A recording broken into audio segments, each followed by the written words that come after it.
मैंने last class में आपको ये बताया था कि कैश फ्लो स्टेटमेंट के अंदर मेजरली हम 3 सेक्शन में एक चीजों को दिखाते हैं। Cash from operating activity,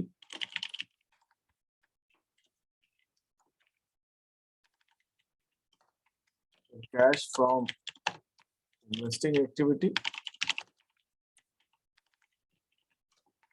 and cash from financing activity. तो सारी की सारी एक्टिविटीज, सब कुछ जहां से कैश आ रहा है, जहां पे जो कैश जा रहा है, वो इन 3 जगह डिवाइड किया जा सकता है। इन 3 जगह डिवाइड किया जा सकता है।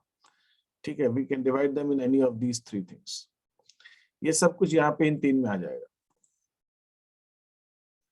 अब मैं आपको इस चीज समझाना चाह रहा हूँ, कुछ एक्टिविटीज का आइडेंटिफाई की जो बहुत कॉमन है, जो आपको क्वेश्चंस में नॉर्मली रहती हैं, और उनसे रिलेटेड चीजों को हम डिस्कस करेंगे कि उनको हम कैसे कैश फ्लो में दिखाते हैं। Let us start one by one. ये मेरे पास कैश फ्लो स्टेटमेंट है, ये कल आपको दिखाया मैंने। इसके अंदर नेट प्रॉफिट आपको करंट ईयर का दिया हुआ है। अच्छा, ये एडजस्टमेंट मैं बताऊंगा। पहले हम देखें लैंड। अच्छा, एक चीज आपको और यहाँ पे मैं क्लियर कर देना चाहता हूँ कि जब भी आप कैश फ्लो का कोई भी क्वेश्चन करेंगे, कैश फ्लो का कोई भी क्वेश्चन करेंगे, तो आपको 2 साल की बैलेंस शीट दी हुई होगी। आपको बैलेंस शीट दी हुई होगी क्वेश्चन के अंदर आपको पिछले साल की एसेट्स लायबिलिटीज दी रहती हैं और आपको इस साल की एसेट्स लायबिलिटीज दी रहती है। तो आपको हमेशा 2 साल के फिगर्स दी रहेंगे। आपको कैश फ्लो स्टेटमेंट बिना उसके आप नहीं बना सकते। You need figures of 2 years। मतलब पिछले साल लैंड कितनी थी, इस साल लैंड कितनी है, पिछले साल कैश बैलेंस कितना था, इस साल कैश बैलेंस कितना है, पिछले साल इन्वेस्टमेंट्स कितने थे, इस साल कितने, पिछले साल डेटर्स क्रेडिटर्स कितने थे, इस साल डेटर्स क्रेडिटर्स कितने, तब जाके आप कैश फ्लो स्टेटमेंट बना सकते हैं। एक बात और, अगर मान लीजिए आपके पास 2 साल की बैलेंस शीट दे रखी है, पिछले साल की और इस साल की, और उसके अंदर कोई भी एक ऐसी एसेट है, ऐसी कोई लायबिलिटी है जिसके अंदर कोई चेंज नहीं आया, जो फिगर लास्ट ईयर था वही फिगर इस साल, same figure, there is no change. Land and building की वैल्यू लास्ट ईयर भी 5 लाख की थी, इस साल भी 5 लाख की, तो कैश फ्लो स्टेटमेंट में आएगा ही नहीं। कैश फ्लो स्टेटमेंट के अंदर हमेशा बैलेंस शीट की वो फिगर्स आइटम्स आती हैं जिनमें कुछ चेंज आ रहा हो, चाहे वो इंक्रीज हो चाहे वो डिक्रीज हो, बट चेंज आना जरूरी है। If there is no change then there is no need for cash flow statement. उसको कैश फ्लो स्टेटमेंट में हमें लिखने की जरूरत ही नहीं है। हम उन्हीं आइटम्स को लिखेंगे जिनमें चेंज आ रहा है, क्योंकि जिनमें चेंज आया उन्हीं की वजह से इस साल में कैश का इनफ्लो हुआ होगा या आउटफ्लो होगा। जिनमें कोई चेंज ही नहीं आया उनकी वजह से तो कैश का ना इनफ्लो होगा ना आउटफ्लो होगा, तो वो चीज हम कैश फ्लो में नहीं लिखेंगे। हाँ, ऐसा हो सकता है कि हमने 10,000 की मशीनरी बेची, 10,000 की ही खरीद ली, तो हमें कैसे मालूम? तो इसलिए टोटल सेम है लेकिन ट्रांजैक्शन तो हुआ है, पैसा गया भी है, पैसा आया भी है। तो ये कैसे हमें मालूम पड़ेगा? अगर ये क्वेश्चन के अंदर लिखा होना चाहिए, कहीं ना कहीं कोई स्टेटमेंट में, नोट्स में कहीं ना कुछ लिखा होना चाहिए, बिना उसके नहीं हो सकता। तो ये कहीं मेंशन होना चाहिए कि हमने इतने की चीज खरीदी, इतने की बेची, तभी हम कर सकते हैं। अगर आपको दोनों बैलेंस दे दिए जाए, प्लांट मशीनरी पिछले साल भी 2 लाख की, इस साल भी 2, तो आपको कोई सपना थोड़ी आ रहा, आप नहीं जज कर सकते कि इसमें कोई ट्रांजेक्शन हुआ है। आप ट्रांजेक्शन हुआ है नहीं हुआ है ये तभी आप पता कर सकते हो जब नीचे नोट्स में कुछ दिया हो कि हाँ हमने 10,000 की मशीनरी 12,000 में बेच दी और एक 10,000 की नई मशीनरी खरीदी। समझ में आ गई बात?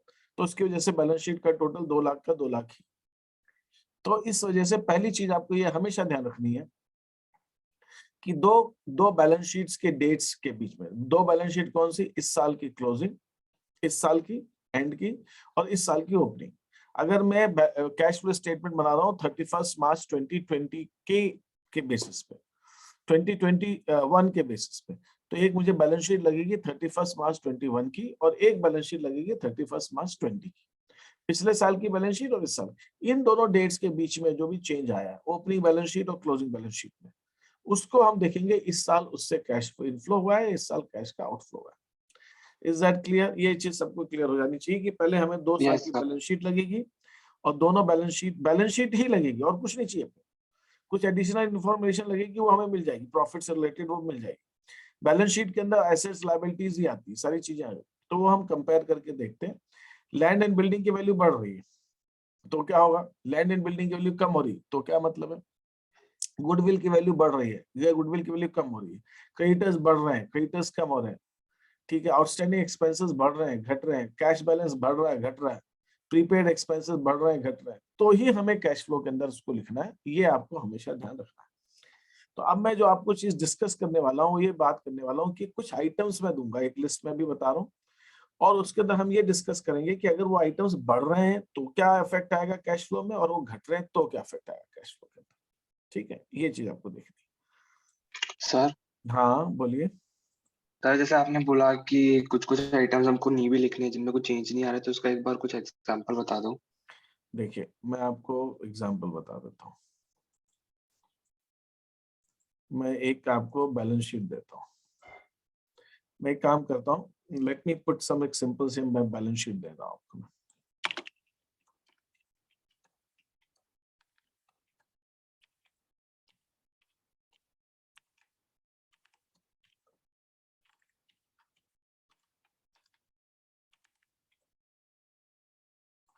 दो सालों की बैलेंस शीट है। मैं बहुत शॉर्ट बैलेंस शीट दे रहा हूँ, ज्यादा डिटेल में नहीं दे रहा हूँ क्योंकि उसको आपको अभी जरूरत ही नहीं है ना। और ये मेरी एक बैलेंस शीट आ गई, वर्टिकल फॉर्मेट में दे रहा हूँ क्योंकि आपको सारा वर्टिकल फॉर्मेट में आएगा। कंपनी की बैलेंस शीट वर्टिकल फॉर्मेट में बनती है। ये हमारी हेडिंग होगी इक्विटी एंड लायबिलिटीज, और एक दूसरी चीज हो गई एसेट्स।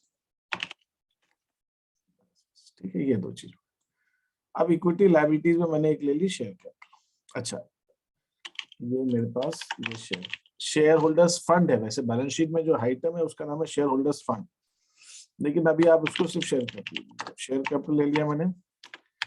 यहाँ पे ले लिया। लॉन्ग टर्म लोन्स भी नहीं है। नॉन करंट लायबिलिटी एक हेडिंग है, उसके अंदर हम लॉन्ग टर्म लोन्स दिखाते हैं बैलेंस शीट में। यहाँ पे मैंने लॉन्ग टर्म बोरोइंग्स ले ली, शॉर्ट में बना रहा हूँ बैलेंस शीट। फिर यहाँ पे हमारे पास ट्रेड पेबल्स है। ट्रेड पेबल्स अलग से नहीं आते, trade payables non current liabilities की हेडिंग के अंदर आते हैं। ये तीन आइटम बस लिए मैंने थोड़े टाइम। एसेट्स में हम आ गए। एसेट्स में नॉन करंट एसेट्स है, उसके अंदर हमारे पास आती है फिक्स एसेट्स। मैंने फिक्स एसेट्स ले ली। फिर उसके बाद करंट एसेट्स आती है। करंट एसेट्स के अंदर हमारे पास आती हैं कई सारी ट्रेड रिसीवेबल्स हैं।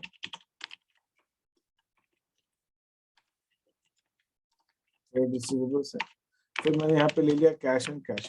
तो यहाँ पे मैंने एक शॉर्ट सी बैलेंस शीट आपके सामने ली। इक्वी अरे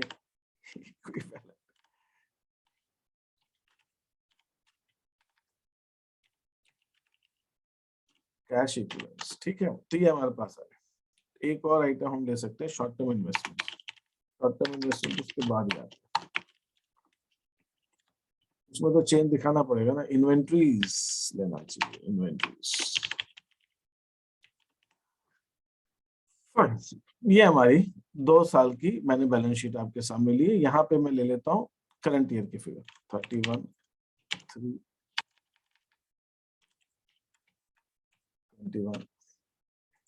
और यहाँ पे मैंने ले लिया है 20।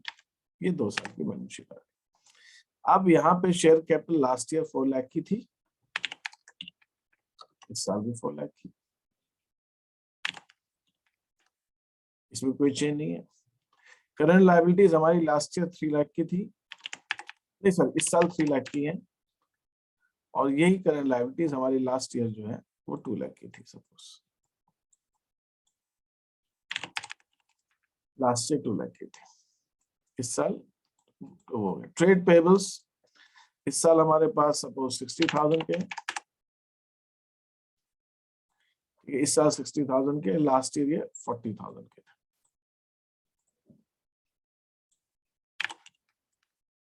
तो ये हमारे पास लायबिलिटीज होगी। अब मैं इसका अगर लॉजिक है, ये इसका बैलेंस शीट की लायबिलिटी साइड का मैं टोटल लगाऊंगा दोनों साइड का। तो यहाँ पे लास्ट ईयर की लायबिलिटी साइड का टोटल बैलेंस शीट का जो टोटल है 6,40,000 है, ये टोटल लास्ट ईयर का है, और 7,60,000 इस साल का।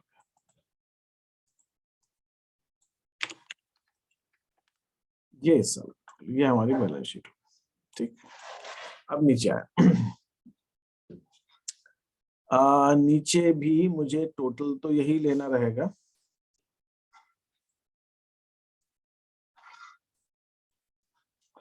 लास्ट ईयर की बैलेंस शीट का total 7,60,000 again, sorry current year की बैलेंस शीट का टोटल 7,60,000 और इस साल की बैलेंस शीट का टोटल 6,40,000। ये हमारा this is the situation.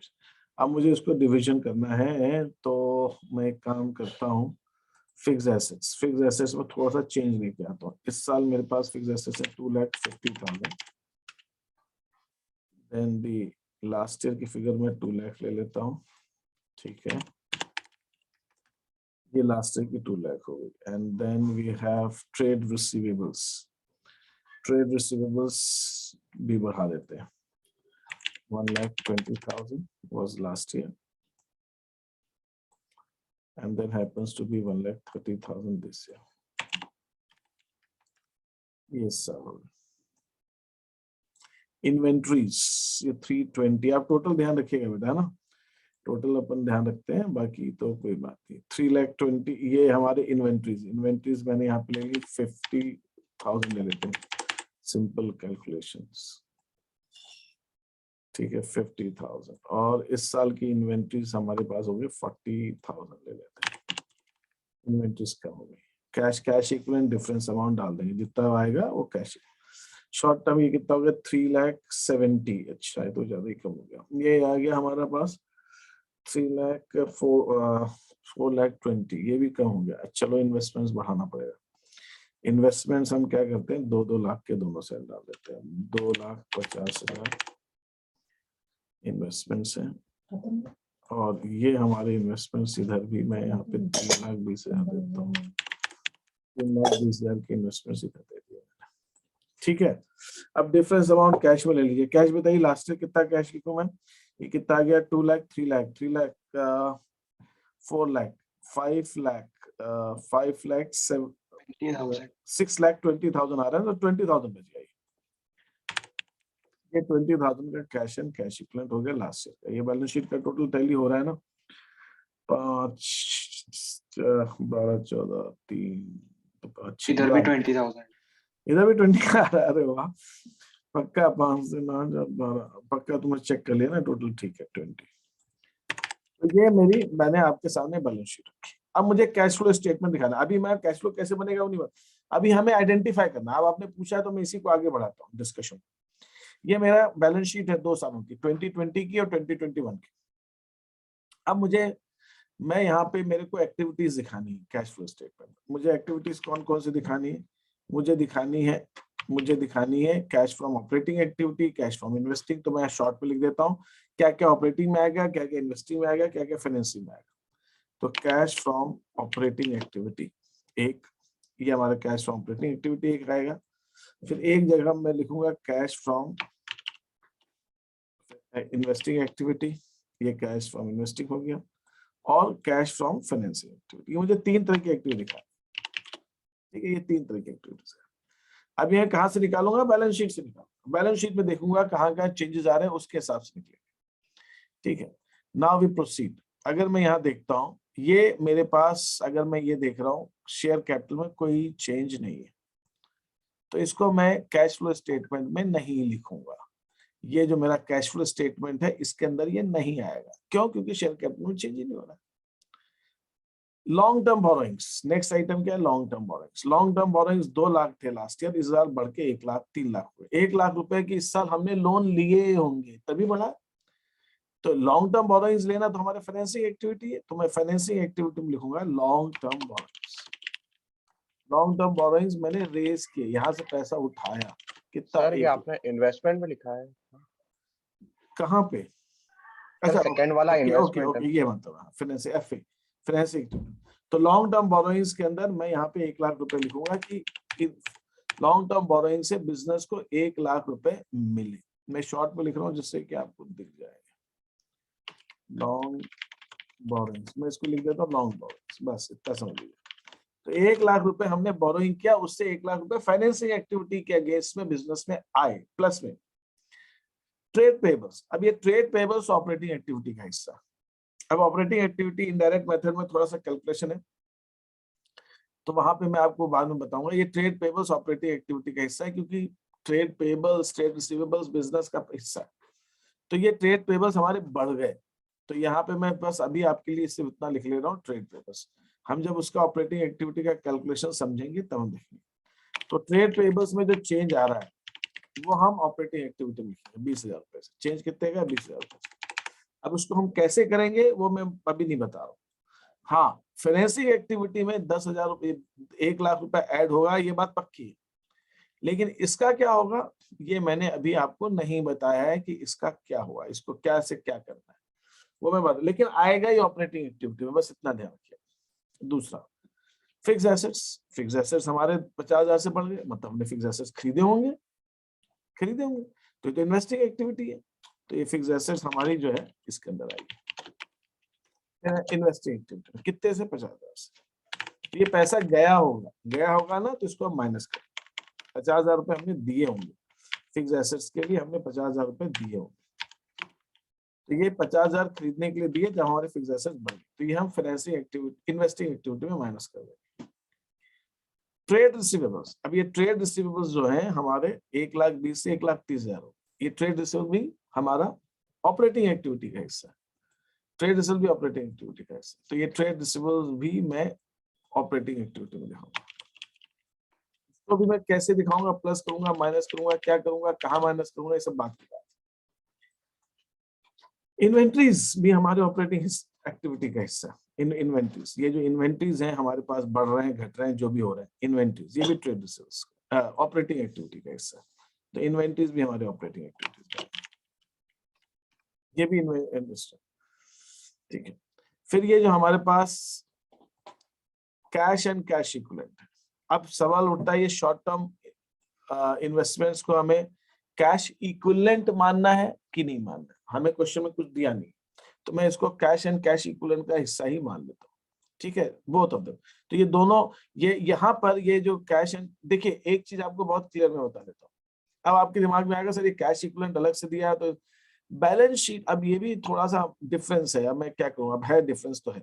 Balance sheet के हिसाब से कैश एंड कैश इक्विवेलेंट में जो चीजें आती हैं वो अलग है, और कैश फ्लो स्टेटमेंट में कैश एंड कैश इक्विवेलेंट में जो चीज आती है वो अलग है। मतलब बैलेंस शीट के अंदर शॉर्ट टर्म इन्वेस्टमेंट्स वो कैश इक्विवेलेंट में इंक्लूड नहीं करते हैं, लेकिन जब हम कैश फ्लो बनाते हैं तो कैश फ्लो के अंदर बैलेंस शीट का कैश एंड कैश इक्विवेलेंट तो आएगा ही आएगा, लेकिन जो शॉर्ट टर्म इन्वेस्टमेंट जो बैलेंस शीट में अलग से दिखाया गया है ये भी हमारे कैश इक्विवेलेंट का हिस्सा है when we make the cash flow statement. तो जब हम कैश फ्लो स्टेटमेंट की हम बात करेंगे तो कैश फ्लो स्टेटमेंट के अंदर हमको ये दोनों ही चीजों को लेना है। कैश फ्लो स्टेटमेंट में कैश एंड कैश इक्विवेलेंट में शॉर्ट टर्म इन्वेस्टमेंट्स भी आएगा, लेकिन बैलेंस शीट दिखाते समय cash and short term investments को हम अलग से शो करते हैं। अब इन तीनों का हम क्या करते हैं, प्लस टोटल करेंगे। ए प्लस बी, मैंने आपको ये भी बताया था आपको, one of these things is called a. ये ऊपर वाला ऑपरेटिंग एक्टिविटी इन्वेस्ट, हाँ ये ए है, this is A, this is B, this is B, this is C, ये सी है। मैं इन तीनों को ऐड करूंगा, तो इन तीनों को ऐड करके ए प्लस बी प्लस सी, अगर प्लस में आंसर आएगा तो उसको मैं इंक्रीज आएगा तो मैं बोलूंगा नेट इंक्रीज, और अगर माइनस हो रहा होगा तो मैं उसको बोलूंगा नेट डिक्रीज। अगर नेट डिक्रीज है तो माइनस की फिगर है, नेट इंक्रीज है तो प्लस की फिगर। इसके अंदर मैं क्या करूंगा, ये opening balance of cash cash equivalent add कर दूंगा 2,70,000 नेट इंक्रीज डिक्रीज में, तो मेरा आंसर 3,40,000 आना चाहिए।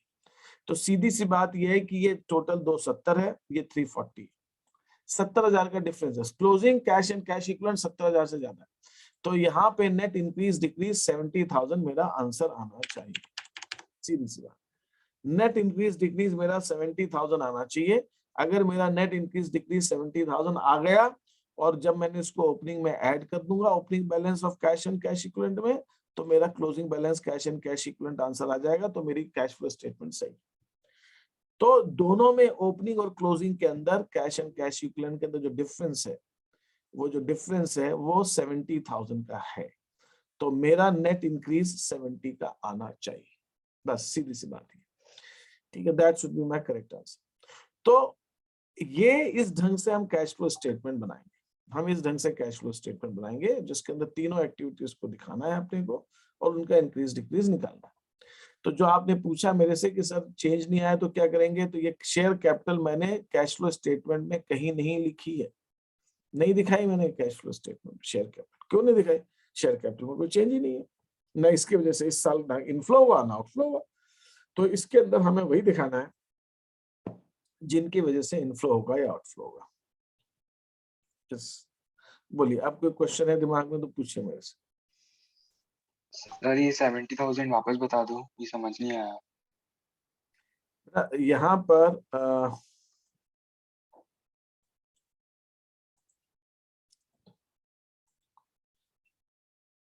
ये मेरा कैश फ्लो का फॉर्मेट है, पूरा cash flow as per revised accounting standard 3। एक क्वेश्चन नॉर्मली आता है कि कैश फ्लो स्टेटमेंट हम किस अकाउंटिंग स्टैंडर्ड के थ्रू बेसिस बनाते हैं।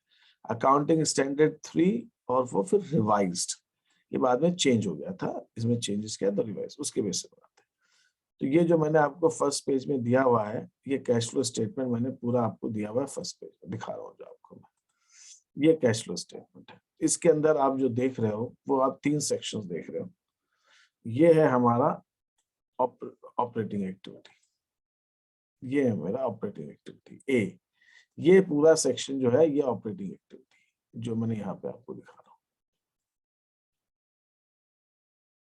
ये ऑपरेटिंग एक्टिविटी। ये पूरी कैलकुलेशन मैं समझाऊंगा आपको, आपको ये आपके सिलेबस में है। जो भी एक्चुअल कैश फ्लो स्टेटमेंट में जो कैलकुलेशन दिखाई गई आपको ऐसे ही करना है, तो ये मैं आपको बताऊंगा। तो यहाँ पे मैंने ये निकालने की कोशिश की है कि ऑपरेटिंग एक्टिविटी से बिजनेस को कितना कैश का इनफ्लो हुआ हो रहा है या आउटफ्लो हो रहा है, ये मैं निकाल रहा हूँ। वो मुझे यहाँ पर निकाल के लिखना है कि ऑपरेटिंग एक्टिविटी से बिजनेस में कितना कैश का इनफ्लो हुआ, कितना आउटफ्लो हुआ। ठीक है, ये हुआ ऑपरेटिंग एक्टिविटी। तो इस साल ऑपरेटिंग एक्टिविटी से बिजनेस में कितना कैश इक्विवेलेंट आया या कितना कैश इक्विवेलेंट गया, ये एक चीज है।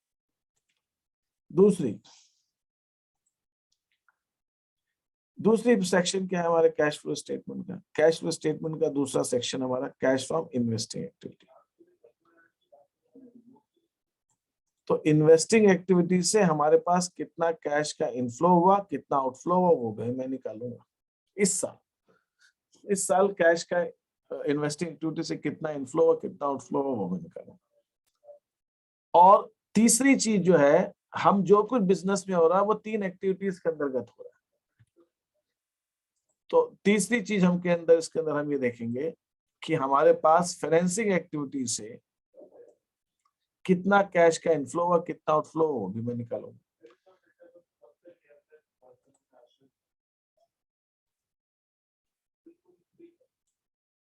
इन तीनों चीजों को मैं ऐड कर दूंगा। ऑपरेटिंग एक्टिविटी से क्या इनफ्लो आउटफ्लो हुआ, इन्वेस्टिंग एक्टिविटी से क्या इनफ्लो आउटफ्लो हुआ, और फाइनेंसिंग एक्टिविटी से इनफ्लो आउटफ्लो, इन तीनों को हम ऐड कर देंगे। इन तीनों को ऐड करने के बाद a plus B plus C जब हम करेंगे तो हमारा ये आएगा, this is called a plus B plus C. तो इस साल हमारे बिजनेस में ऑपरेटिंग से, फाइनेंसिंग से और इन्वेस्टिंग से, इन तीनों से क्या इनफ्लो हुआ, क्या आउटफ्लो, कितना कैश इक्विवेलेंट आया या कितना कैश इक्विवेलेंट गया, ये आ जाएगा। इसके अंदर अगर मैं साल के शुरू में मेरे पास कितना कैश इक्विवेलेंट था, वो जब मैं इसमें ऐड कर दूंगा तो मुझे मिल जाएगा कि साल के अंत में मेरे पास कितना कैश इक्विवेलेंट बचा है। और बैलेंस शीट के अंदर मैंने जो कल वीडियो में भी बताया था कि बैलेंस शीट के अंदर हमें ओपनिंग बैलेंस शीट में साल के शुरू का कैश इक्विवेलेंट दिया रहता है और साल के अंत का कैश इक्विवेलेंट दिया रहता है। तो भाई ये दोनों तो आंसर दे रखे हैं क्वेश्चन में। आपको बैलेंस शीट जब दी है तो आपको क्वेश्चन के अंदर ये दिया हुआ है ना कि साल के शुरू में कैश इक्विवेलेंट कितना है, और जब बैलेंस शीट आपको क्लोजिंग दे रखी है तो आपको ये भी दिया हुआ है कि साल के अंत में कैश इक्विवेलेंट कितना है। तो आपको दोनों चीज दे रखी है क्वेश्चन के अंदर। तो जब मैं तुमसे ये कह रहा हूँ समय कि साल के शुरू में हमारे पास मान लीजिए 1,70,000 का कैश इक्विवेलेंट था, कब था? ओपनिंग साल के शुरू। और जब मैं तुमसे कह रहा हूँ कि मेरे पास साल के अंत के अंदर कैश इक्विवेलेंट बढ़ के हो गया 1,02,30,000 का क्लोजिंग, तो इस साल cash and cash equivalent business में कितना आया होगा ये बताओ? 60,000 इंक्रीज हो गया। 60,000 का इंक्रीज आया होगा। तो A plus B plus C जब हम करेंगे, तो A प्लस बी प्लस जब हम सी करेंगे, तो उसका टोटल तीनों का एक्टिविटी का जब हम प्लस करेंगे कैश एंड कैश इक्विवेलेंट तीनों का, किसी में माइनस हो सकता है, किसी में प्लस हो सकता है, लेकिन तीनों का ऐड जब करेंगे तो तीनों का मिलाकर जब ऐड होगा तो वो उसका टोटल 60 आएगा। तो ये इंक्रीज, नेट इंक्रीज या decrease A plus B plus C, ये जो बात मैं कह रहा हूँ, net increase and decrease A plus B plus C, ये तीनों का जो टोटल है ये मेरा 60,000 होना चाहिए। जब ये 60,000 होगा तो ये मेरा 2,30,000 आंसर टैली हो जाएगा कि नहीं हो जाएगा? हाँ सर। तो ये तो हमें दिया हुआ है ना बैलेंस शीट पे। हाँ सर, आ गया समझ में। ये ठीक है, ये चीज है। तो कल का वीडियो आपने नहीं देखा है, आप उसको एक बार जरूर से देख लीजिएगा, ठीक है? कल मैंने इसका बैकग्राउंड थोड़ा समझाने की कोशिश की थी, आप उसको देख लीजिए। अभी तक जो कुछ मैंने बताया, इसमें किसी को कोई क्वेश्चन पूछना हो तो पूछ लीजिए।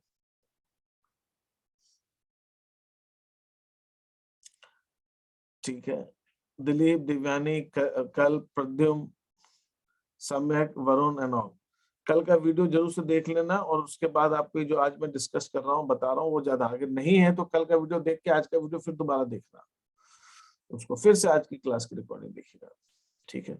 अभी तक जो कुछ मैंने कहा, इसमें किसी को कुछ चीज समझने में नहीं आई या कुछ आई, दिक्कत आई तो पूछिए मेरे से।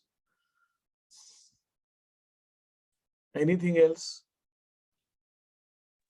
No sir. No sir. ठीक है, अब मैं आगे बढ़ रहा हूँ। अब मैं ये डिस्कस कर रहा हूँ कुछ खास खास आइटम्स। कितने आइटम्स है? 21। ये 21 आइटम्स है। अगर इनमें आपको क्वेश्चन के अंदर इंक्रीज डिक्रीज आ रहा है या कोई चेंज दे रहा है, तो हम इसको कैश फ्लो स्टेटमेंट में कैसे दिखाएंगे? बहुत सिंपल सी चीज है, आपको तुरंत समझ में आएगी। नहीं, जहां नहीं समझ आया पूछिएगा। पहली चीज, अगर मैं यहाँ पे ये दे रहा हूं, अगर ये लैंड की वैल्यू इंक्रीज होगी तो क्या होगा, अगर लैंड डिक्रीज होगी तो क्या? इंक्रीज डिक्रीज का मतलब क्या हुआ? पिछले साल बैलेंस शीट में लैंड 2 लाख की दिखा रखी, इस साल 2 लाख की दिखा रखी, इस साल 2,50,000 की दिखा रखी, तो 50,000 से इंक्रीज आ गया। पिछले साल बैलेंस शीट में 2 लाख की दिखा रखी, इस साल 1,80,000 की दिखा रखी, तो 20,000 से डिक्रीज आ गया। तो अगर इंक्रीज आ रहा है लैंड के अंदर पिछले साल के कंपैरिजन में, तो उस इंक्रीज को आपको कहां दिखाना है? Cash used in investing. आपको दिखाना है कि इन्वेस्टिंग एक्टिविटी में कैश लगा होगा, हमने कैश दिया होगा, लैंड खरीदी होगी, तभी बढ़ रही है। लैंड क्यों बढ़ रही है? लैंड खरीदी होगी, ये मानना है। सर हाँ, सर उसके प्राइस इंक्रीज है, उससे भी तो बढ़ सकती है। नहीं बैलेंस, हाँ, अरे वाह क्या क्वेश्चन है ये। क्वेश्चन देखिए, ये इसका क्वेश्चन बिल्कुल सही। लैंड की वैल्यू प्राइस इंक्रीज हो गई तो क्या हो सकता है? इस पे आपके लोगों का क्या कहना है? इसका कहना है वरुण का कि लैंड हमने 2 लाख की 2,50,000 इसलिए भी तो दिखा सकते हैं कि हमारे 50,000 से लैंड की वैल्यू बढ़ गई होगी। क्या कहते हैं आप इस बारे में? किसी का क्या कहना है बताइए मेरे को। Anybody else has to say anything on this? वो तो जब बेचेंगे तब इन्वेस्टिंग हाँ, consider एक करेंगे सेकंड, ना। एक हाँ सर, कल बोलो क्या कह रहे थे? बट जब वो लैंड हम बेचेंगे तब कंसीडर करेंगे ना, अभी क्यों करना? अच्छा, सर कल का कहना है कि भाई अभी तो लैंड हमने 2 लाख की हमने अभी खरीदी थी, तब दिखा रहे हैं, तब जब बेचेंगे तब देखेंगे 2,50,000 की गई कि 3,20,000 की गई या 3 लाख की गई। ये कल का कहना है। हाँ, तुम क्या कह रहे हो संकल्प, सम्यक? सर इन्वेस्टिंग एक्टिविटी में इंक्रीज दिखा देंगे। अच्छा, मतलब हम ये दिखा देंगे, नहीं इंक्रीज नहीं, इन्वेस्टिंग एक्टिविटी इनफ्लो दिखा देंगे। इनफ्लो मतलब पैसा आया हो, लेकिन भाई साहब हाँ सर, बेची नहीं है ये क्या? अच्छा देखिए, आपने 11th में पढ़ा historical cost concept. Varun, historical cost concept याद है? तुम्हारी आवाज नहीं है। हिस्टोरिकल कॉस्ट कॉन्सेप्ट क्या कहता है यस वरुण, क्या कहता है वो? हम एसेट्स को उसकी हिस्टोरिकल कॉस्ट में दिखाते हैं, मार्केट प्राइस पे नहीं दिखाते। बात क्लियर है आप लोगों को? 2 लाख की Yes, sir. लैंड आज हो सकता है 3 लाख की हो गई हो, तो 3 लाख की हो गई मार्केट में, जो ठीक है, ये बिल्कुल सही है कि जब बेची जाएगी तब 3 लाख दिखाएंगे, और सम्यक 3 लाख हम इनफ्लो तब दिखाएंगे जब बेचेंगे। अभी तो बेची नहीं ना, अभी तो जमीन पड़ी पड़ी बढ़ रही है, तो पड़ी पड़ी बढ़ रही है तो उसका कुछ दिखना थोड़ी है अकाउंटिंग में। हिस्टोरिकल कॉस्ट कॉन्सेप्ट वायलेट हो गया भाई यहाँ पे, अगर हम उसको आज 3 मार्केट वैल्यू पे दिखा देंगे तो हम तो उसको 2 लाख भी दिखाते रहेंगे। इज दैट ओके वरुण, समझ में आ गई बात? Yes, sir. तो अगर Yes, sir. बढ़ी है लैंड, तो इसका मतलब हमने सिर्फ और सिर्फ खरीदी होगी। बाकी अपने आप पड़ी पड़ी जमीन की वैल्यू अगर बढ़ रही है तो हम उसको अपने बुक्स में दिखाते कहाँ है? फिर रेवेन्यू रिकग्निशन भी आ जाएगा इसके अंदर, हिस्टोरिकल भी आ गया, रेवेन्यू रिकग्निशन भी आ गया। आपकी बढ़ी हुई कीमत 50,000 से लैंड की कीमत बढ़ गई, तो भैया 50,000 आपने रियलाइज कर लिया क्या? रेवेन्यू रिकग्निशन क्या कहता है? रियलाइज तो किया ही नहीं अभी आपने, तो अभी जमीन तो पड़ी हुई है, आपने बेची का, जब बेचोगे तब 50,000 आएगा तब देख लेना। अभी तो बेची तो है नहीं, जमीन पड़ी हुई है आपके पास में, पड़ी पड़ी बढ़ गई उसकी वैल्यू, तो आप बढ़ गई, बढ़ने दो। हम तो लैंड 2 लाख में दिखाते रहेंगे, मार्केट वैल्यू हम थोड़ी दिखाते हैं बुक्स के अंदर। ठीक है वरुण? Yes, sir. Clear. और अगर लैंड की कीमत गिर गई, वैल्यू कम हो रही है, बैलेंस शीट के अंदर लैंड की अमाउंट कम दिखाया गया है, तो अगर कम दिखाया गया इसका मतलब हमने बेचा होगा। चूंकि लैंड के अंदर डेप्रिसिएशन नहीं लगता है, आप ये भी तो कह सकते हो लैंड की वैल्यू डेप्रिशिएट कर दी, डेप्रिसिएशन, लैंड में डेप्रिसिएशन लगाते ही नहीं है, लैंड में डेप्रिसिएशन नहीं लगाते। तो इसलिए अगर लैंड की वैल्यू बढ़ी तो इन्वेस्टिंग एक्टिविटी में आउटफ्लो, और लैंड की वैल्यू कम हुई तो इन्वेस्टिंग एक्टिविटी में इनफ्लो। हमने बेची होगी या खरीदी होगी, इसके अलावा कुछ नहीं हो सकता। बड़ा सिंपल सा हिसाब किताब। Is that okay? Yes, sir. Yes, sir. दूसरी चीज, बिल्डिंग अगर बढ़ी है अगर, तो आपको क्या मानना है? उसको मानना है कि हमने खरीदी है, तो आप इन्वेस्टिंग एक्टिविटी के अंदर कैश यूज दिखाएंगे, आउटफ्लो दिखाएंगे, पैसा जा रहा है। इन्वेस्टिंग एक्टिविटी में हमने पैसा लगाया, माइनस हो रहा है पैसा, बिल्डिंग की वैल्यू बढ़ रही है। और अगर बिल्डिंग की वैल्यू कम हो रही है तो आपको पहले उसको डेप्रिसिएशन मानना है, डेप्रिसिएशन मानना है, डेप्रिसिएशन। आप लोग देखिए बड़ा इंटरेस्ट से ले रहे हैं, मुझे बड़ा आज क्वेश्चन पूछ रहा है, भले ही सम्यक ने कल अटेंड नहीं की तो पूछ रहा है या जो भी है, और उसने वीडियो नहीं देखी इसलिए पूछ रहा है, लेकिन पूछ रहा है तो मुझे थोड़ा सा ठीक लग रहा है। मैं आपको एक एग्जांपल देना चाहता हूँ, अब आपने पूछी है तो यहाँ पे मैं 2 साल की फिगर ले लेता हूँ, 2021 और ये आ गया 2022, 2020, ये 2 पिछले साल है और इस साल।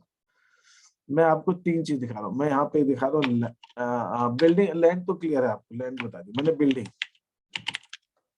बिल्डिंग जो है, इस साल हमारी बिल्डिंग की वैल्यू बढ़ के हो गई हमारे पास 2 लाख, और लास्ट ईयर हमारी बिल्डिंग की वैल्यू थी 2,50,000। लास्ट ईयर 2,50,000 थी, 2 लाख हो गई। बिल्डिंग कम हो रही है, क्वेश्चन में और कुछ नहीं बोला, तो आप ये मानकर कैश, अब वो मैं आपको बताऊंगा कि लिखना कहाँ है, डेप्रिसिएशन लिखना कहाँ है, वो अलग बात है, लेकिन ये है क्या? ये है, आप इसको ये मानना है कि ये आपकी बिल्डिंग के अंदर डेप्रिसिएशन लगा है साहब, डेप्रिसिएशन लगा, बिल्डिंग के अंदर डेप्रिसिएशन लगा है 50,000, क्योंकि बिल्डिंग की वैल्यू 50,000 से कम हो, ये मानना है आप। ठीक है, ये आपको मान के कैश फ्लो स्टेटमेंट, यहाँ मैं जो चीज लिख रहा हूँ वो आपको कैश फ्लो स्टेटमेंट के हिसाब से बता रहा हूं। अब मान लीजिए क्वेश्चन में ही मैंने दे दिया कि डेप्रिसिएशन ऑन बिल्डिंग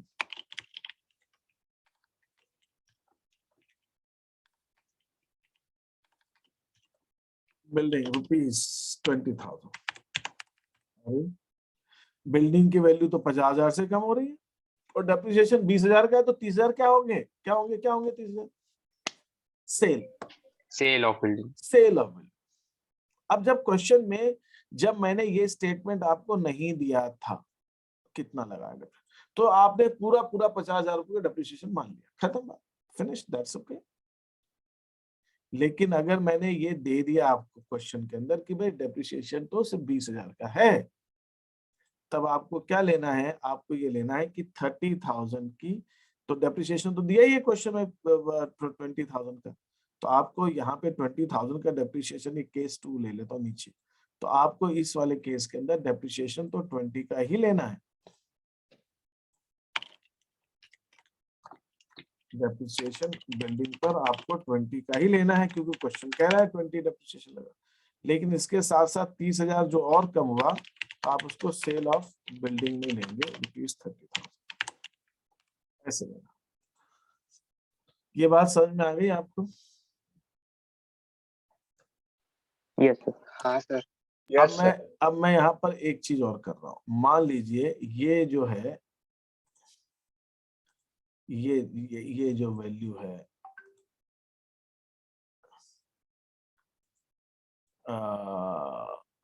एक सेकेंड, यहाँ पर मैं लैंड की जो वैल्यू है मैं बढ़ा के लेता हूँ 3 लाख रुपए। ये मैं लेता हूँ 3 लाख रुपए, और ये भी दिया हुआ है कि 20,000 का डेप्रिसिएशन लग गया। अब कोई बता सकता है क्या ट्रीटमेंट करेंगे? क्या ट्रीटमेंट करेंगे? बिल्डिंग की वैल्यू 2,50,000 से 3 लाख हो गई और नीचे दिया 20,000 का डेप्रिसिएशन लगाया, तो कोई बता सकता है क्या ट्रीटमेंट करेंगे? 80,000 की बिल्डिंग खरीद ली। 80,000 की बिल्डिंग खरीदी, 80 की बिल्डिंग खरीदी, 70 की? हाँ सर, सॉरी 70 की। 70,000 की। तो यहाँ पे मतलब क्या हुआ इसका? यहाँ पे मतलब ये हुआ कि बिल्डिंग पे डेप्रिसिएशन तो हमने ये लगाया ही होगा 20,000 का, क्योंकि ये लिखा हुआ है 20,000 का डेप्रिसिएशन, तो 20,000 का डेप्रिसिएशन तो हमने लगाया ही है, इसमें तो कोई बात ही नहीं। 20,000 का डेप्रिसिएशन तो लेंगे ही लेंगे। अब इसके साथ साथ एक चीज जो मैं लूंगा वो ये ले लूंगा मैं कि भाई हम यहाँ पे परचेज ऑफ बिल्डिंग ले लेंगे। हम परचेज ऑफ बिल्डिंग ले लेंगे, हम यहाँ पे परचेज ले लेंगे। हमने खरीद, भाई जब 2,50,000 की बिल्डिंग थी, 20,000 डेप्रिसिएशन लगाया, तो क्लोजिंग बैलेंस 2,30,000 का आना चाहिए था ना, लेकिन 3 लाख आ रहा है, तो 2,30 की जगह 3 लाख आ रहा है। तो हमने क्या किया होगा, हमने बिल्डिंग परचेज की होगी 70,000, हमने 70,000 की बिल्डिंग परचेज की होगी। तो ये आपको कैश फ्लो स्टेटमेंट में ऐसे दिखाना है। तो अगर हमारी बिल्डिंग 250 की है और जब हमने 20,000 का डेप्रिसिएशन लगाया, तो यहाँ पर हमारा बिल्डिंग की वैल्यू साल के अंत में तो भाई साहब 2,30,000 की आनी चाहिए, लेकिन 2,30,000 की नहीं आ रही है, हमारी बिल्डिंग 3 लाख की आ रही है। तो ये जो 2,30,000 की जगह 3 लाख जो हो गया, ये इसलिए हो गया क्योंकि हमने 70,000 की बिल्डिंग खरीदी होगी। ऐसा आपको एज्यूम करके चलना है। ठीक है, कोई क्वेश्चन आपके दिमाग में यहाँ पे आ रहा हो तो पूछ लीजिए मेरे से। सर हाँ बोलो। सर जैसे ये ऊपर वाले केस में हमने बिल्डिंग बेच दी थी, 20,000 डेप्रिसिएशन होता और 30,000 की बेच दी थी, तो जो कैश आएगा उसका कुछ नहीं करना है ट्रीटमेंट? अरे बेटा यार वो बाद में बताएंगे ना यार, वही तो बात कह रहा हूँ। तो फिर इन्वेस्टिंग एक्टिविटी में आएगा ना, इनफ्लो बताएगा ना 30,000 का। अच्छा ठीक है सर। ये जो परचेज सेल है ना भाई साहब, ये हमारी इन्वेस्टिंग एक्टिविटी में ही आना है। परचेज भी गया और सेल आया, इन्वेस्टिंग एक्टिविटी में सेल का पैसा जोड़ोगे, परचेज का पैसा माइनस करोगे, ये तो इन्वेस्टिंग में आएगा। पहले ये समझ तो जाओ इसको है क्या, वो कैश फ्लो में क्या दिखाएंगे वो अलग बात है। पहले ये इन्फॉर्मेशन का इंटरप्रिटेशन तो आना चाहिए आपको। मैं ये बताने की कोशिश कर रहा हूँ, मैं ये अभी समझाने की कोशिश कर रहा हूँ कि ये इन्फॉर्मेशन को पढ़ना कैसे है, आपको इसका मतलब क्या हुआ ये आ जाए फिर तो कैश फ्लो में लिख ही लोगे आप। ठीक है, पहले ये समझ में आ जाए कि इसको इसका मतलब क्या हुआ, इन्फॉर्मेशन को इंटरप्रेट करना है आपको, मैं वो बताने की कोशिश कर रहा हूँ। Is that okay? सम्यक? हाँ सर। ठीक है, और कोई क्वेश्चन है किसी को दिमाग में कुछ?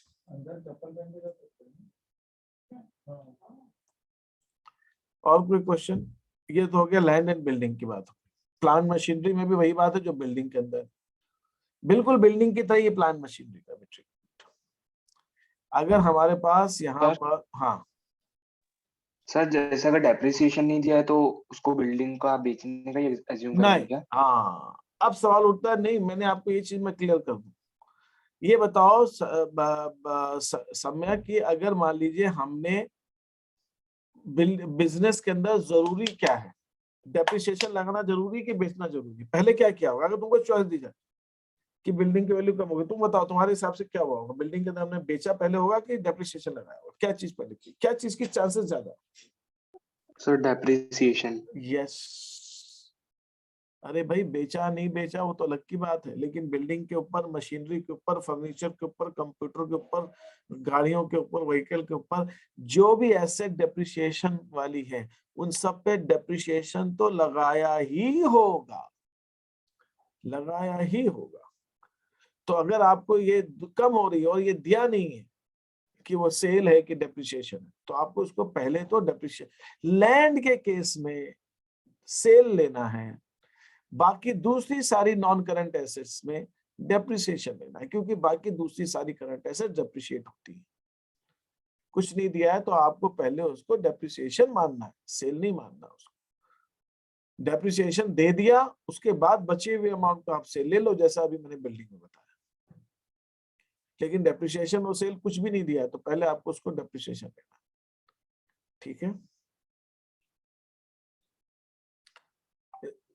बोलो। हाँ हाँ सर। और कोई क्वेश्चन यहाँ पे किसी का? कोई क्वेश्चन किसी का यहाँ पे?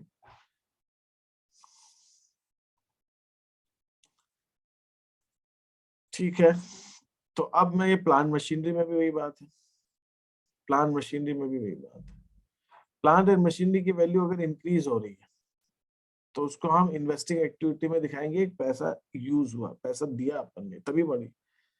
और अगर प्लांट एंड वैल्यू की मशीनरी की वैल्यू डिक्रीज हो रही है तो आपको उसको डेप्रिसिएशन ट्रीट करना है।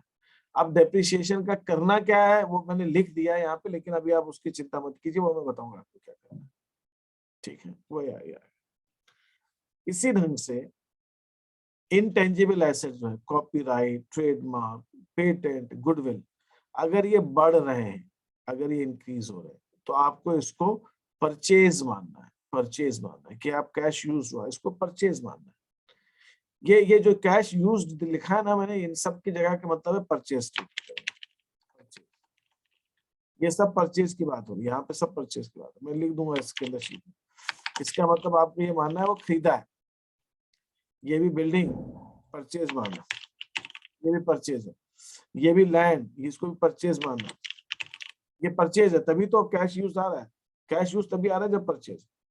लेकिन अगर इनकी वैल्यू कम हो रही है तो इसको आपको मानना है आपने अमोर्टाइज। इंटेंजिबल एसेट में डेप्रिसिएशन वर्ड यूज नहीं करते, वो डेप्रिसिएशन जो करते हैं इंटेंजिबल एसेट का उसको अपन अमोर्टाइजेशन बोलते हैं। तो हम ये मानेंगे कि हम इसको अमोर्टाइज किया होगा, अमोर्टाइज किया होगा। Copyright, trademark, patents, goodwill. Long term investments अगर बढ़ रहे हैं तो इन्वेस्टमेंट पे तो डेप्रिसिएशन लगता नहीं है, इन्वेस्टमेंट पे तो डेप्रिसिएशन नहीं लगता, तो बढ़ रहे हैं तो परचेज लेना है, और अगर कम हो रहे हैं तो उसको सेल लेना है, सीधी सी बात। अगर हमारे लॉन्ग टर्म इन्वेस्टमेंट बढ़ रहे हैं तो आप ये मानिए वो परचेज, और लॉन्ग टर्म इन्वेस्टमेंट्स कम हो रहे हैं तो आप उसको सेल मानिए उसको। शॉर्ट टर्म इन्वेस्टमेंट्स को आपको क्वेश्चन में जैसे मैंने यहाँ पे भी दिया है, शॉर्ट टर्म इन्वेस्टमेंट्स को, लॉन्ग टर्म इन्वेस्टमेंट की बात होगी, ये long term, short term investments को आपको कैश एंड कैश इक्विवेलेंट का हिस्सा मानना है। और जैसा मैंने आपसे कहा कि बैलेंस शीट में कैश एंड कैश इक्विवेलेंट की डेफिनेशन अलग है, कैश फ्लो के अंदर अलग है।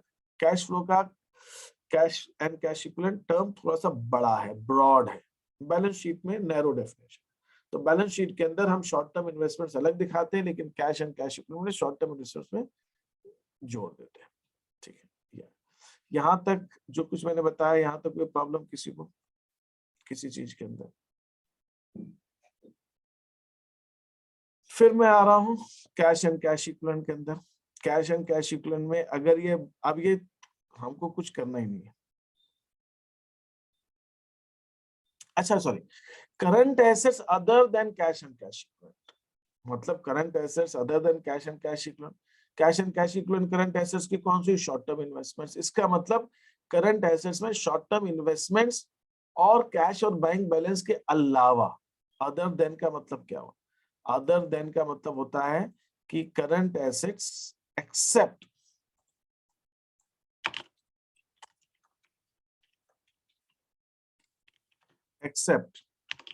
Cash balance, bank balance, short term investments, इनके अलावा जो दूसरी हमारी करंट एसेट्स है उनकी बात हो रही है। यहाँ पर मैं बात उनकी कर रहा हूं जो इनके अलावा में क्या क्या चीज आ गई, इनके अलावा में प्रीपेड एक्सपेंसेस आ गए, इनके अलावा में इन्वेंट्रीज आ गई, इनके अलावा में डेटर्स आ गए, बिल रिसीवेबल आ गए। ये सारी जो करंट एसेट्स इनको हम ऑपरेटिंग एक्टिविटी में लेते हैं।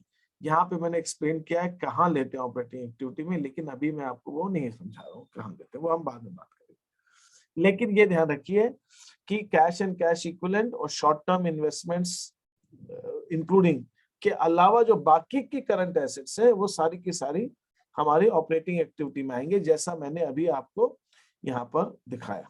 मैंने आपको यहाँ पर जो दिखाया, ये अभी आपको जब कैश फ्लो स्टेटमेंट बनाया था, ये यहाँ पे आप यहाँ पे अगर देखें तो यहाँ पे मैंने साफ साफ दिखाया हुआ है ट्रेड रिसीवेबल्स, इन्वेंट्रीज, सब ऑपरेटिंग एक्टिविटी के अंदर, ये सब मैंने operating activity.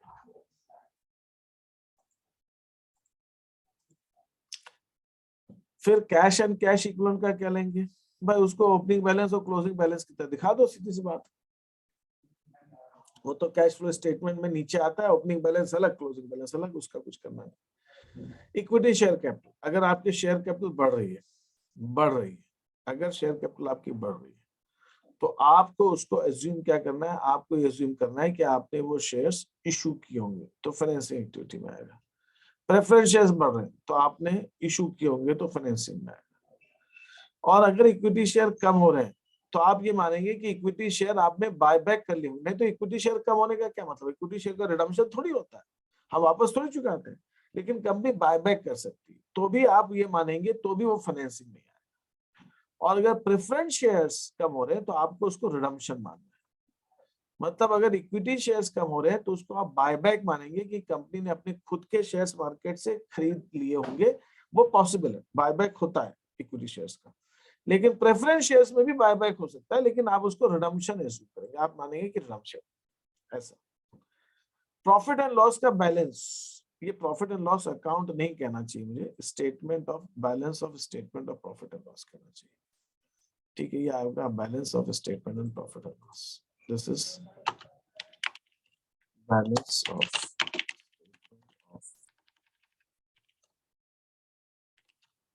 Profit and loss. अगर ये बैलेंस जो है, ये आपका स्टेटमेंट ये बढ़ रहा है, लास्ट ईयर 30,000 था, कम हो रहा, तो आप उसको मान सकते हैं प्रॉफिट हमने अर्न किया हुआ, बैलेंस बढ़ रहा है, ठीक है। और कम हो, ये थोड़ा सा अलग है, इसको मैं I would not like to discuss it, ये इसका ट्रीटमेंट थोड़ा सा अलग है, ये मुझे और डिटेल में आपको बताना पड़ेगा, इसको छोड़ दीजिएगा। सर इसमें रिजर्व भी इंक्लूड रहेगा ना फिर, बैलेंस शीट नहीं, का यहाँ शो पे मैंने करेंगे? सिर्फ स्टेटमेंट ऑफ प्रॉफिट लॉस का बात की है, रिजर्व्स का ट्रीटमेंट अलग है, ठीक है, इसको मैं हटा दूंगा यहाँ से।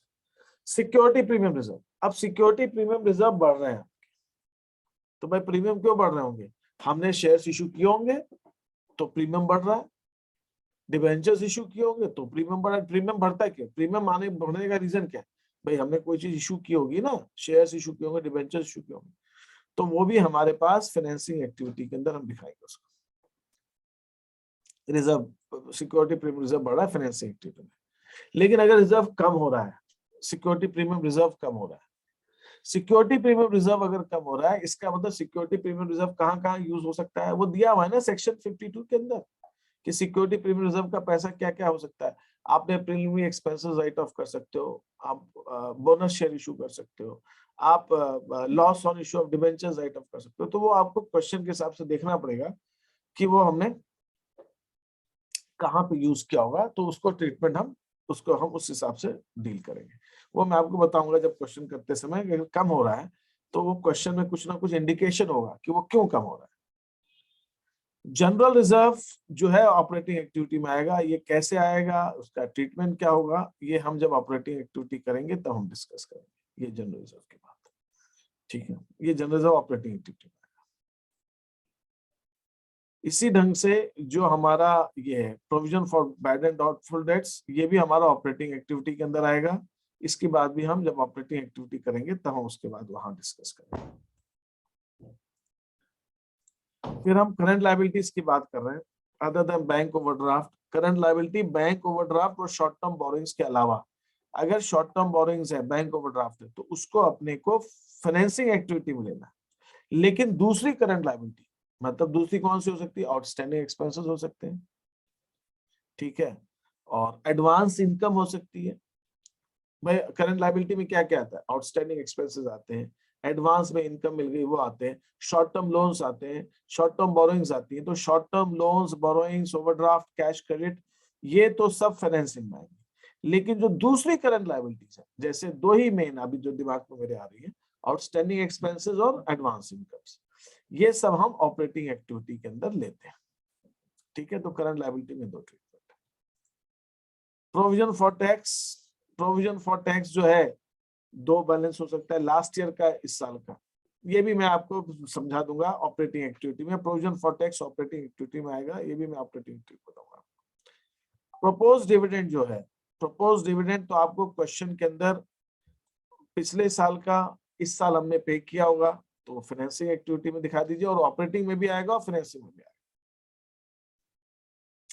और इस साल का जो है जो डिविडेंड है, प्रपोज डिविडेंड, उसका आपको कुछ करना नहीं है। इस साल का डिविडेंड अगले साल पे होगा, अगले साल उसको एंट्री होगी, इस साल उसकी एंट्री नहीं होगी।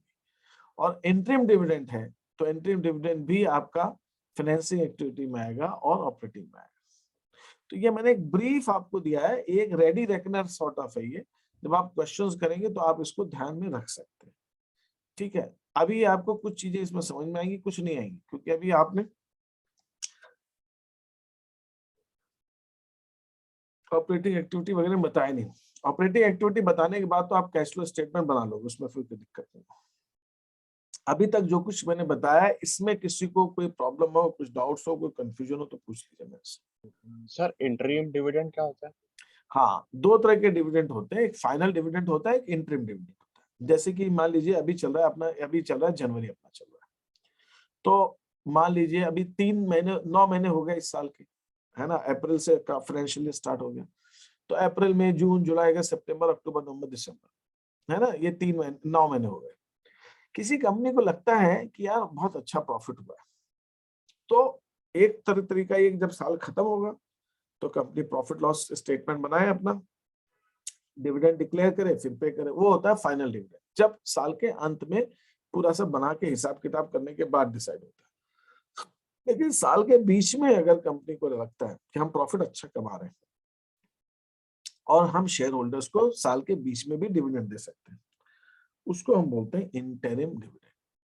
तो अगर कंपनी अभी जनवरी में अपने पिछले 3 महीने या पिछले 9 महीने का प्रॉफिट देगा, अभी जो डिविडेंड है कंपनी सिर्फ 3 महीने के हिसाब से भी दे सकती है, अक्टूबर, नवंबर, दिसंबर में बहुत अच्छा बिजनेस क्या देती है कंपनीज ने अभी सितंबर में, अक्टूबर में पिछले सेकेंड क्वार्टर के हिसाब से डिविडेंड दिया ही था, कई कंपनीज ने दिया, अभी भी दे सकती देंगी कंपनियां, कुछ ऐसा नहीं, कंपनियां कुछ ना कुछ कंपनी देंगी ही देंगी। तो वो जो देंगी डिविडेंड साल के बीच में, उसको हम कहते हैं इंटरिम डिविडेंड, ठीक है। तो इस साल का इंटरिम डिविडेंड इसी साल दे दिया जाएगा, वो तो इसी साल का, लेकिन इस साल का फाइनल डिविडेंड जब देंगे तब तक अगला साल हो जाएगा, तब तक नेक्स्ट ईयर चालू हो जाएगा। फाइनल डिविडेंड तो 31 मार्च के बाद ही दिया जाएगा, 31 मार्च के बाद तो नेक्स्ट ईयर चालू हो जाएगा। तो फाइनल डिविडेंड जब मैं अगर इस साल कैश फ्लो स्टेटमेंट बना रहा हूं, तो उसके अंदर जब फाइनल डिविडेंड की जो एंट्री दिखाऊंगा, फाइनल डिविडेंड, वो मैं इस साल का फाइनल डिविडेंड नहीं दिखा सकता, वो तो मैं अगले साल, पिछले साल का दिखाऊंगा ना। पिछले साल का डिविडेंड कंपनी ने इस साल डिक्लेयर किया होगा और इस साल पे किया होगा, वो मैं इस साल दिखाऊंगा। लेकिन इंटरिम डिविडेंड तो मैं इसी साल का इसी साल दिखाऊंगा। और जो इस साल खत्म होगा 31 मार्च 2022 को जो साल खत्म होगा, तो जब इस साल का कैश फ्लो स्टेटमेंट मैं बनाऊंगा, तो उसमें इस साल का डिविडेंड नहीं आएगा, फाइनल डिविडेंड। क्यों? क्योंकि वो तो पे कब होगा, अगले साल होगा। तो फाइनल डिविडेंड तो हम अगले साल जाके देते हैं, अगले साल डायरेक्टर्स की मीटिंग होती है, उसके अंदर अकाउंट्स फाइनल होते हैं, अगले साल शेयर होल्डर्स की मीटिंग होती है जिसमें अप्रूव होता है, फिर कंपनी पे करती है। तो वो हमारी लायबिलिटी या फिर वो हमारा एक तरह से पेमेंट जो होता है, वो सब कुछ अगले साल होता है। तो फाइनल डिविडेंड जब पे होता है तब तक तो नेक्स्ट ईयर चालू हो जाता है। तो इसलिए फाइनल डिविडेंड को, इस साल का फाइनल डिविडेंड हम इस साल के कैश फ्लो में नहीं दिखाते, उसका कुछ काम ही नहीं है, उसको इग्नोर करना, उसका कुछ कर नहीं सकते। अब क्वेश्चन अगर दिया तो कंफ्यूज करने के लिए, इस साल का फाइनल डिविडेंड तो अगले साल ही जाके पे होगा सर तो, हाँ सर शेयर होल्डर जो है कंपनी को अप्रोच करे कि हमको डिविडेंड नहीं चाहिए, तो कंपनी कैंसिल कर सकती है क्या? नहीं, वो कुछ केसेस में अमेरिका वगैरह में होता है ना, जैसे एप्पल वगैरह करती है, वो शेयर होल्डर्स को ऑप्शन देती है कि आप अपना डिविडेंड लेने के बजाय, एप्पल वाले कहते हैं कि आप हमारा डिविडेंड, हम डिविडेंड क्यों लेते हो, हम मत लो डिविडेंड। एप्पल कहती है कि हम डिविडेंड लोगे तो क्या करोगे उस पैसे का, वो कहती है कि आप इस पैसे को क्या करोगे कि आप इन्वेस्ट करोगे कहीं इधर उधर, कितना इंटरेस्ट मिलेगा आपको, कितनी इनकम होगी, वो कहते हैं आप 12% 13% कमाओगे, बोला आप अपना पैसा हमें ही दे दो, हम आपको 18% दे देंगे, हम आपको 20%।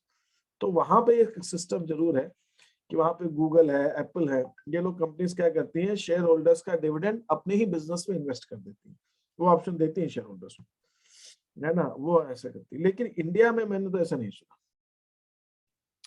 इंडिया में डिविडेंड आपका ऑप्शन नहीं है, वो डिविडेंड जब कंपनी दे रही तो सभी को दे रही है, आप उस पैसे को ले लो, फिर आप जहां जहां लगाना चाहो लगा लो। और वहां पे मैंने जरूर जो देखा है, एप्पल गूगल वगैरह और भी कंपनीज करती होंगी, इनके बारे में जरूर सुनने में आया मेरे को कि वो अपना डिविडेंड शेयर होल्डर्स को एनकरेज करती है कि आप डिविडेंड लो मत, और आप मत लो, आप कहीं और दोगे, उतना आप नहीं कमा पाओगे जितना हम आपको दे देंगे, तो आप हम अपना डिविडेंड हमारे पास ही इन्वेस्ट कर दो। तो ऐसा वहां पे ज्यादा सिस्टम है इस चीज का। ठीक है, यस। और एनी मोर क्वेश्चंस प्लीज?